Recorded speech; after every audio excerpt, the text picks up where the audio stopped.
Systems allow me to simplify and scale things. If I scale things, people are going to have more opportunity.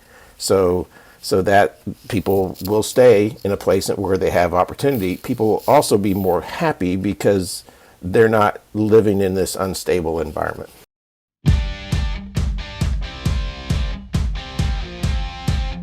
This is the Wealthy Contractor Podcast, brought to you by G4 Marketing. Interviews with today's top home improvement entrepreneurs about marketing, sales, money, mindset, and lifestyle. Now, here's your host, Brian Kaskavalciyan. All right, everybody, welcome to another episode of the Wealthy Contractor Podcast. This is Brian Kaskavalciyan with G4 Marketing Group. And with me today is John Martindale from Brothers Services.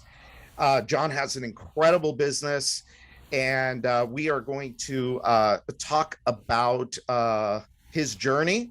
And we're going to talk very specifically about team building here, because this business really depends on a lot of people to make it work effectively and efficiently and profitably. So welcome, John. Thanks for being here. Thank you, Brian. Enjoy the chance to be on and talk to you and your audience. Cool. So give everybody, this is the first time you're here, so give everybody kind of the 2-minute version of your story. Okay, I'll try to do it quick. I have been at Brothers Services, came to work for Brothers Services as a roofer, having come from a company that had failed 36 years ago.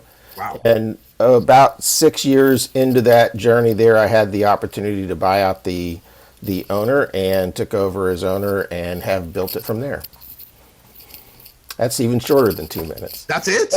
All right. So give us, all right. So Brother Services, where are you? What do you sell? How many people do you have? How many jobs did you do last year? Sure. Yeah, a little bit more. I could give you a couple bit more about, I've been married 42 years, 5 kids, 5 grandkids. Wow. I have, as a company, when I took... Hold on a second. You said you've been married for 42 years? Yep. Do you mind me asking how old you are? I got married at 19. I'm 61. Yep. Oh, damn. So for those of you watching this on YouTube, you'll see why I asked him that question, because he doesn't look much older than 42. Okay, so sorry, go on. Okay. I've been at it for a while, and you know, I've been in the construction trades for probably about 40 years, and yeah, I was a roofer. I worked my way up through that, and then actually went back and got my MBA when I was 40 because I felt like I needed to know more about how to grow a business from there. As a company, we're about 36 million this year. Actually, we're right now a couple million ahead of pace, but that's our goal for the year. Our plan for the year is to do about 36 million. We have about 30 couple salespeople. And 140, 150 employees in that range. Wow, cool. What's it? I'm sorry, John. Tell me again, where are you based? Out of Central Maryland, Greater Baltimore. Okay, yeah. I thought you were in Maryland. Okay. I'm in Florida right now, but live there in the winters. But my company is in the Baltimore area. So, okay. So, and this is where the conference, so John and I talked last week, because John is also a partner at CCN, Certified Contractors Network. And we were chatting last week, and he said something to me about the team. You know, he's in Florida, his business is in Maryland, and he's going to do 30-some million this year. How do you do that when you're in Florida and your business is in Maryland? It sounds like a dream. So tell us a little bit more. And then he mentioned, and then that's where he mentioned, well, he has a great team that he's been developing over the last 15 years. So I thought, wow, that would be a great episode, great thing to talk about. So tell us about the team. What does the team look like? And I'll ask you some questions about, we'll poke into it a little bit. We'll unpack it and go a little deeper into it. That'd be great. I have 2 partners in the business. One of them, Steve Swagel, is the president, runs the day-to-day. I met him at grad school. He was assigned to a team together with us, and we figured out pretty quickly that we worked great together. And he has a financial background. He's a CPA. And the other partner actually came to work, similar to my story. He came to work for us as a roofer, and everything that we gave him, he always took on and did better than was expected. And we just have mentored and developed him over a period of time. That's Dave McLean, and he's now a partner in the business. And we gave him a path to that, and is the senior vice president. So they function much where Dave runs a lot of the production and sales and the operational stuff, and Steve does. It's more like a CFO, but also the general operations of the company.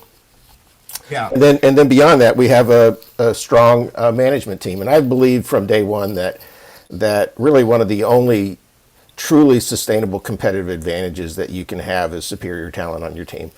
And so, everything else people can copy, but they can't copy the talent of my team very easily. And so we've worked really hard at putting together, and we have very long tenured employees, but putting together a strong team of people that lead each of our areas of our company. And we invest regularly into them and work on developing them. We trust them pretty implicitly. I didn't get to a point where I was able to run that business. I don't run the business, but to be an owner of the business, only putting 3 or 4 hours a week in overnight. That happened. I was in the grind and working in it for decades. But as Steve and I really honed the systems and developed Dave to be able to be that person who knows our products intimately and knows all of the sides of the business from sales and production side, at least, he really replaced a lot of what I brought to the table, and it developed the ability for me to pull out. And so we engaged in what we called strategic abandonment. We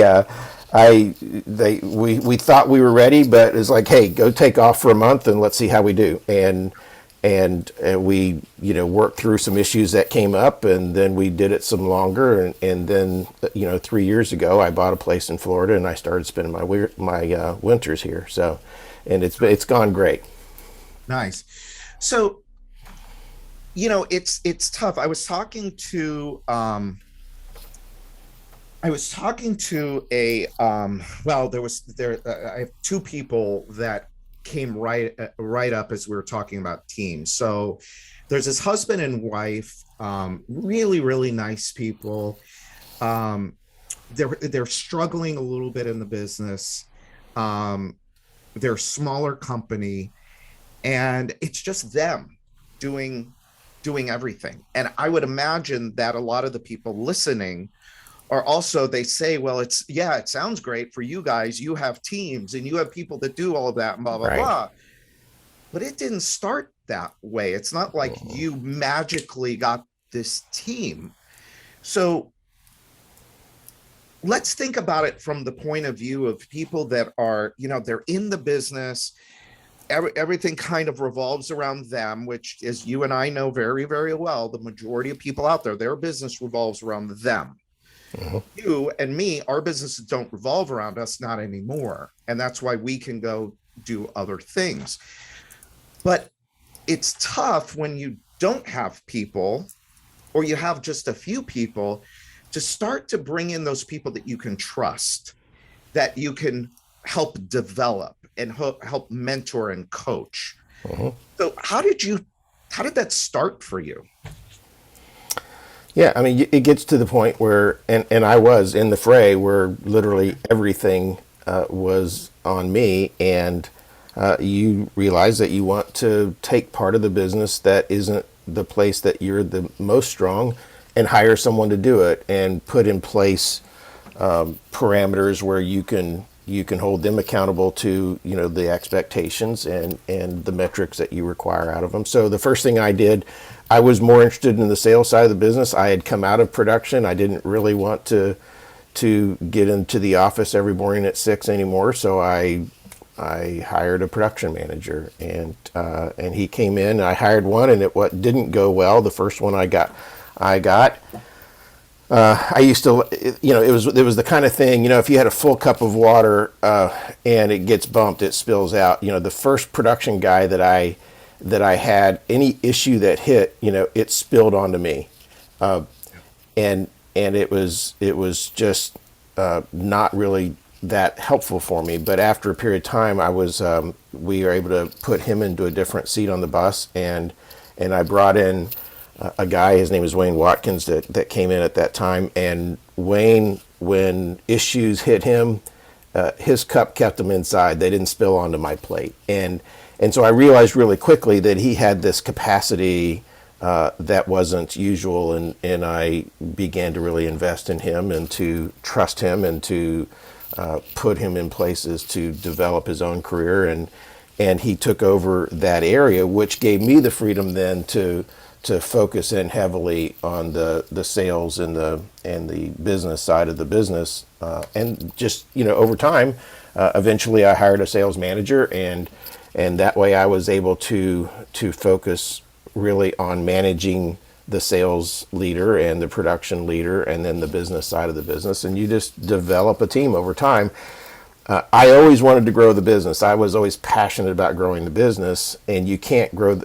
I was willing at times to give up some short-term profit in order to have the right level of talent on the team, because I knew that the current talent team that I have, the level of talent that we had, wasn't going to be able to grow it to the next level. Okay, so that is a really interesting thing, because one of the things, by the way, when you see me looking down, I'm taking notes. So what I wrote down was, how do you pay for it? And so you mentioned something interesting about taking that short-term hit to profits.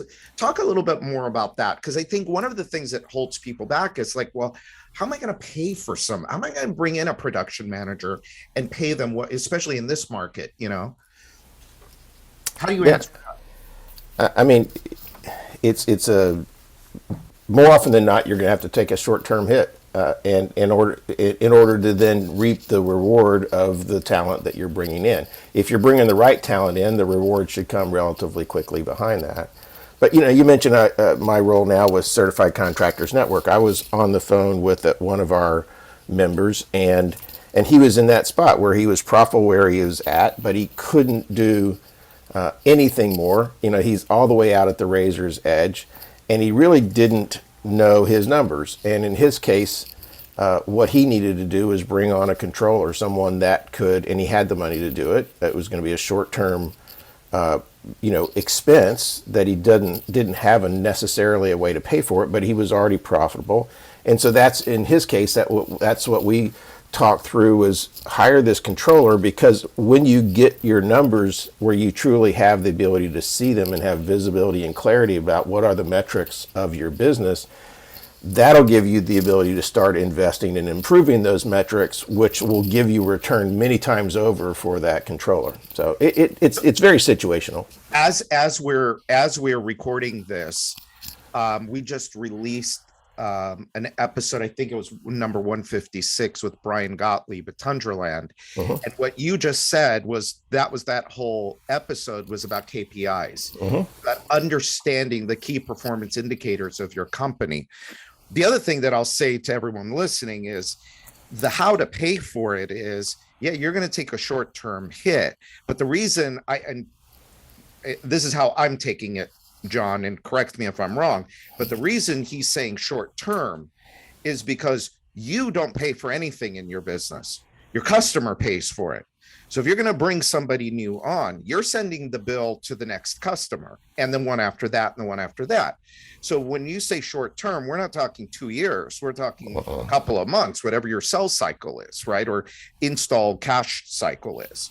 Well, look, and you need to, one of the first places I start, because I spend a lot of time with our member companies in this space of KPIs and in the space of metrics. You need to have the right profit amount for whatever size you are in the first place. And if you do, now you can spend out of profits. You're not taking the very minimal amount that you make that's barely getting you by. You need to figure out how to charge the right amount for whatever size you are and have profits, because you'll never have an ability to grow your business if you don't have excess profits to invest in what is next. Absolutely. I'm glad you said that.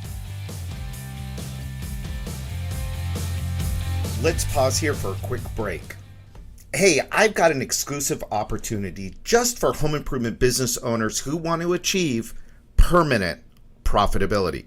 You see, in our business, too many contractors are working way too hard and taking home way too little. It happens to a lot of people, too many. It may be where you are now, and it's okay. Because none of us were taught how to make money in this business. Sure, we know how to sell jobs. We know how to get those jobs installed. But we were never taught how to properly set up our books, our profit model, our pricing model, and our wealth model.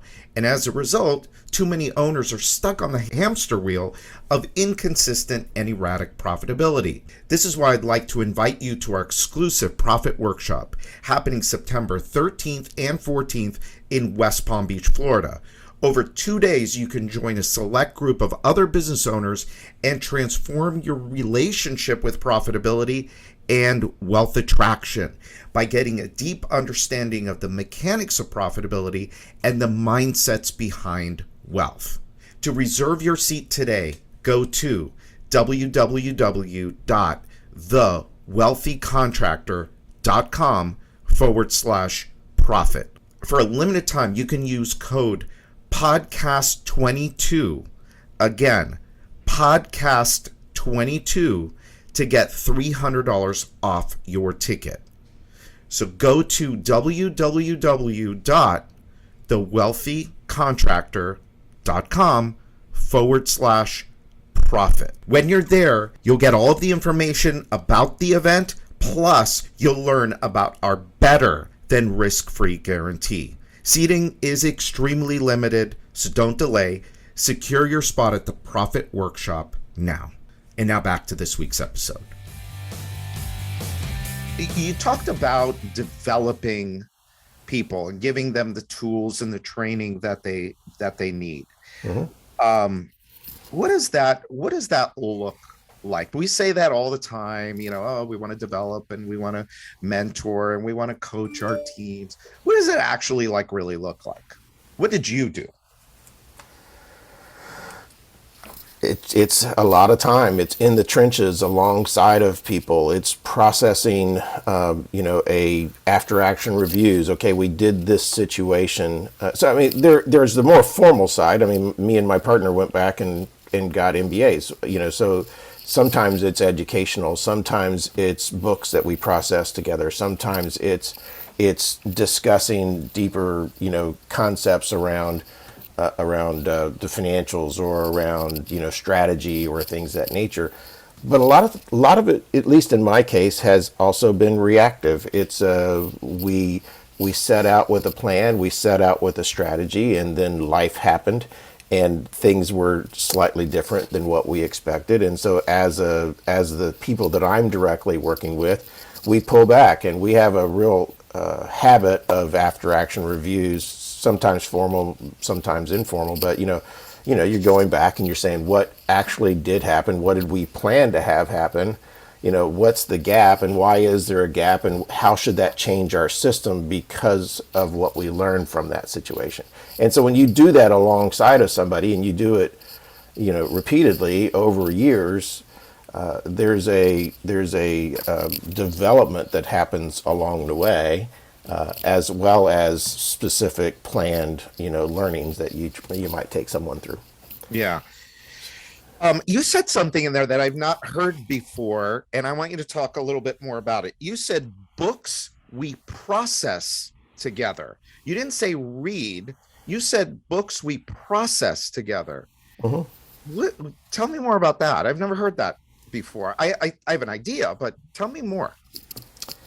Well, we don't read books or have learnings in order to be just to gain knowledge. We figure out how to take that knowledge and making it actionable. So the processing is we read a book on a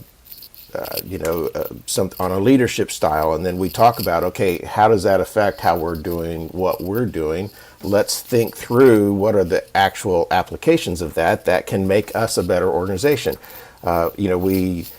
Steve and I read a book on execution, and we're now taking that and both of us coming back together and saying, in what you read, how did you believe that what is the learnings that we can use to improve our execution as an organization? Or we read something around culture and we talk about that. So yeah, I like to read a lot. My partner likes to read, both of them, but I also, not just for the purpose of it, it's for the purpose of figuring out how we can get better.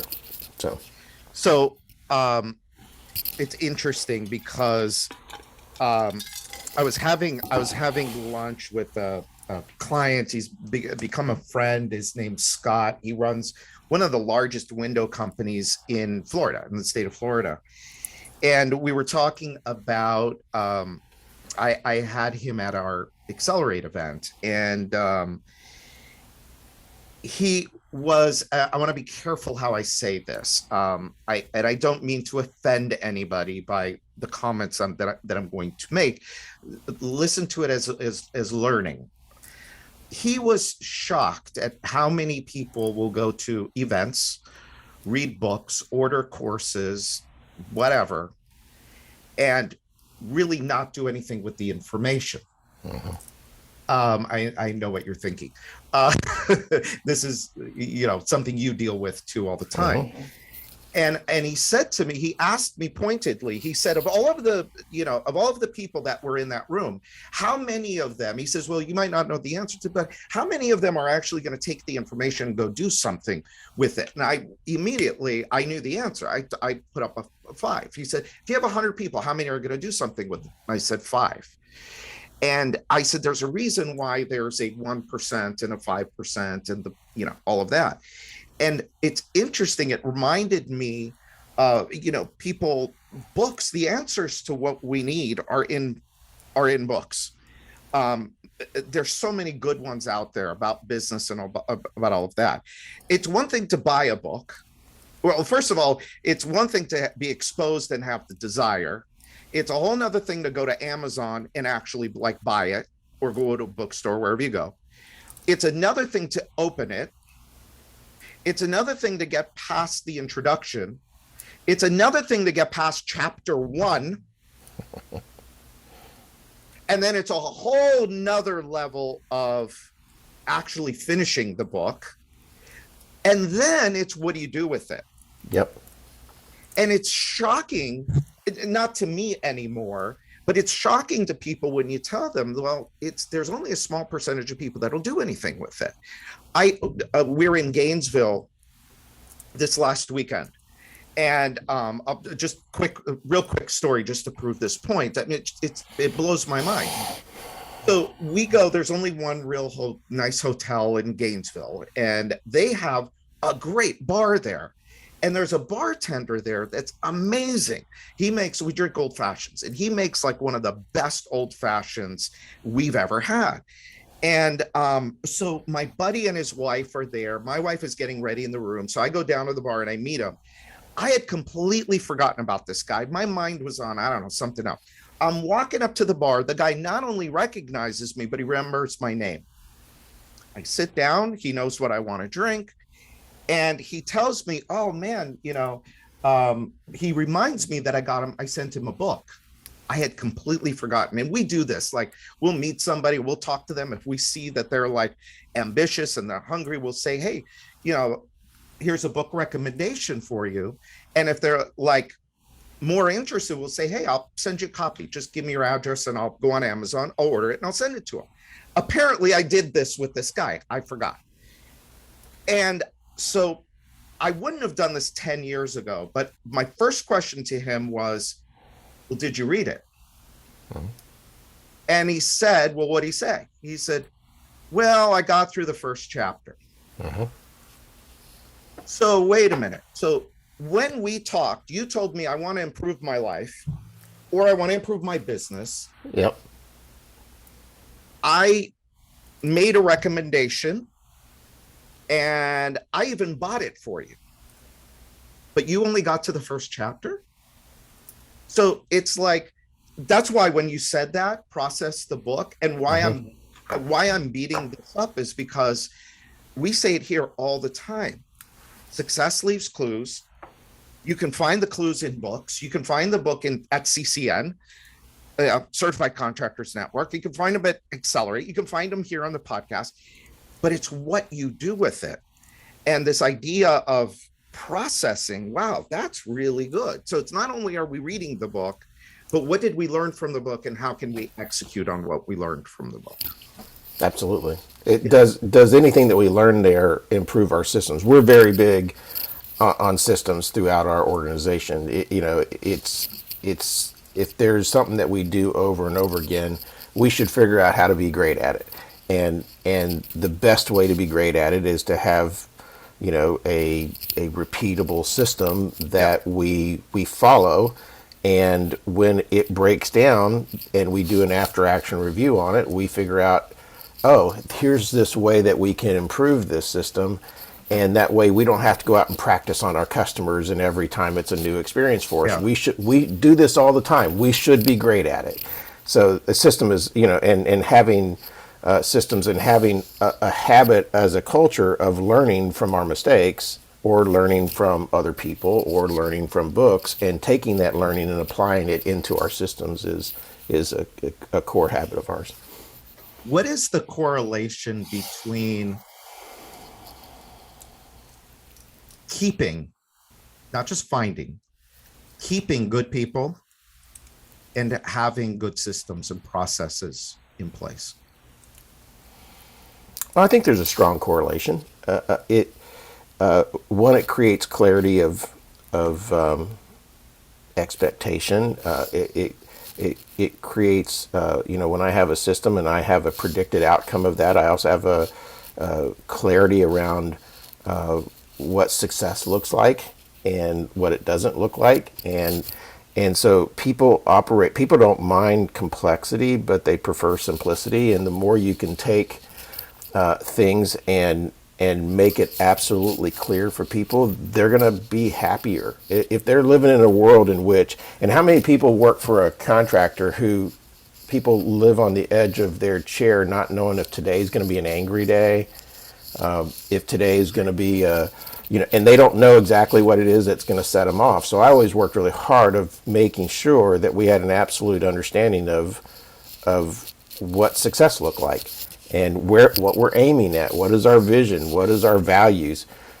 So we created a whole set of values that live on our wall, and we have it's on everybody's desk. And one of the things that we use that for is as long as what you're doing is consistent with these values, you're going to get 100% supported by us as owners and leaders. You don't have to worry about whether you're out over the top of your skis or not. We're going to support you. So I think the correlation, to tie back into your point, is that systems allow me to simplify and scale things. If I scale things, people are going to have more opportunity. So that people will stay in a place where they have opportunity. People will also be more happy because they're not living in this unstable environment. So, yeah. How important, or not important, how much do great people like being held accountable to results, of knowing what success looks like? So I think they love it. I think they. It's interesting. The culture is usually defined by the lowest common denominator of what you'll put up with, and high capacity, high competence people like to live in a high accountability world because they're used to hitting their targets. They're used to succeeding, and they want to be rewarded for it. They actually get discouraged or off track when they see you not having that environment. Yeah. I have found that with really great people, they want to know how to win, and they like to win. Mm-hmm. And they don't mind being held accountable to results. But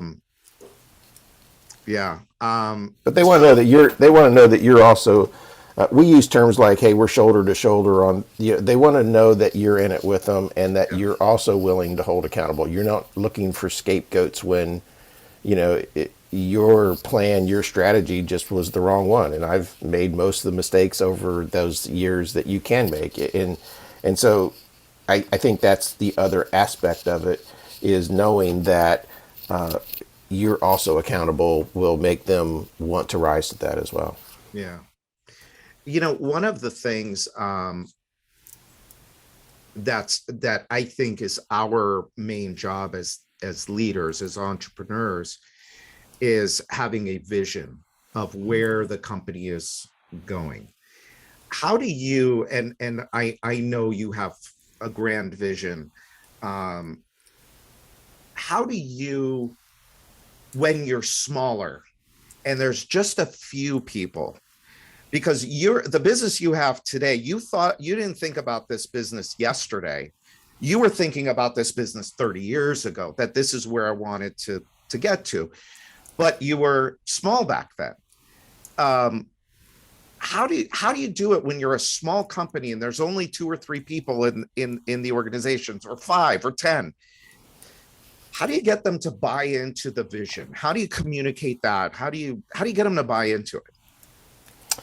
Yes, I'm different than some people in this space. I didn't have a grand vision. Uh, No. I really didn't. I've watched so many mission statements on a wall that were dead. Yeah. And so what we early on established is our values. Hey, this is the stuff that we will absolutely support, and this is the stuff that we'll never do. And and so we worked on that. And then I believe that life is a series of seasons, and I'm always just working on living in the season I'm in and being the best version of that I can be, and always have a learning culture that's always improving. So in the KPI class that I teach over at CCN, one of the things I've talked to them about is a different way of looking at your business, which is it's a repeatable process. It's an infinity loop. I call it a virtuous cycle. Yep. Every month we go through a month in which we get to look at our performance. And if you can start looking, if you think of a figure eight infinity loop as that's a one time through what we do. If every time you go through that, you can look at your metrics, you can figure out, whether they're fitting the metrics that you have, if you're hitting at the level that you should be compared to benchmarks or best in class or things of that nature, and you just consistently over time make improvements each month. It's extraordinary. It's the principle of compound interest, right? But just applied to a business. It's extraordinary what can happen. And so I've seen people that have big visions that never achieve them because they flame out. They're just going beyond where they're at. But what I always believed was, let's be exactly who we are today, but let's be unrelenting about being better tomorrow. Oh, that's cool. I love that. All right, last question, and we'll wrap up. So, knowing what you know today, if we were to go back 15 or 20 years, knowing what you know today, what's something that you would have done different or sooner, or different or sooner or better? Yeah, I would have known. I have a rubric that I use for what businesses I should be in. A what? It's a rubric, a grid, a set of rules that I use to determine what product lines, in my case, what product lines I should be in. And if I could tell that to the 30-year-old version of myself, I would be 3 times the level of wealth that I have today. It was transformative to me, because so many of my mistakes were being in the wrong business for some period of time. That wasn't what I was great at. So ours is there a big enough market for it? There's 4 things. Is there a big enough market for it? Because we're not typically a niche player, and I need to do it at scale. I want to grow at scale. Does the market provide the level of profitability that allows me to build a profitable business around it? Is there room for that? Third is, can we be great at selling it and producing it? Because I don't want to be in a business that we're not great at. Yeah. And lastly, does it fit our brand? And if I would have just been able to tell my young version of me that, and tell me to never vary from it, I wouldn't have been I got into the commercial roofing business. It took millions and years off my life. And at one point, I bought a franchise, Southwest Greens. It was because we were building golf greens at people's houses, synthetic golf greens, and I did it because, frankly, I love golf and I wanted to build a golf green at my house. So it was like, hey, let's get into the business, and that cost me hundreds of thousands of dollars, and just again and again. We're now crystal clear. If we're like, I got out of the deck business this last year. We were building decks, and we got out of the deck business because at the end of the day, the margins weren't that we were able to get just didn't fit the profile that allowed me to have the kind of profitability that I want. And when we were super reflective on it, we weren't great at selling it and producing it. We were good, we just weren't great. Yeah. And so we just decided we're going to shut that down because our attention on that is keeping us from other things that we truly are great at. Love it. Awesome. Great advice. So everybody listening, rewind and listen to that again, because that was really, really, really good. All right, John, thank you so much. I appreciate you being here. Oh, let's real quick. Certified Contractors Network, CCN. So I've been a part of, I was first introduced to CCN back in like 2009 by Charlie Gundel. Great organization. You guys have an event coming up in September. Where is it? What are the dates? And it's September 22nd to 25th. It's going to be in Savannah, Georgia. I love Savannah. Yeah, it's a great town. We're excited about it. 3 years ago, I had the chance, because I was lessening my time with Brothers. I had the chance to buy in and be an owner with Scott Siegel at CCN, and it's I hope that we make money and we build a great business. But it's a soulish work for me to be able to take the 40 years that I've been in this industry and be able to help these smaller contractors. And that's what we do. We teach them systems and processes and help train their people on how to be really great home improvement contractors. Cool. Yeah. So it's contractors with an S.net, right? Contractor.net. Yep. Oh, contractor, no S. Contractors. It's got an S. I think it's got an S. Yeah. I should know that. We'll put it in the show notes. If you look up at CCN, online, you'll get it. You'll get right to it. So we'll put it in the show notes too. But it'll be a great conference, and we have a lot of content we do, and we'd love to have any of your guests that would like to come to the conference. So. Great. All right. Well, thank you again, John. Appreciate it. This was great. Great information. Been fun talking. And until next time, everyone, this is Brian Kaskavalsian with G4 Marketing Group, and this is the Wealthy Contractor Podcast. Thanks for listening to today's episode of the Wealthy Contractor Podcast. Let me ask you, did it help you look at your business in a different way? Did it spark an idea or ideas that you hadn't thought of before? Do you have a list of action items that you can take and implement into your business or your life today? I really hope so. If it did, I'd like to ask you a favor.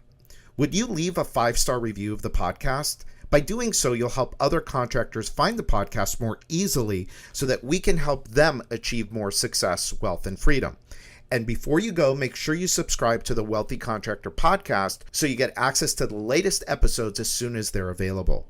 We're always striving to provide you with great content, so you don't want to miss what's coming up.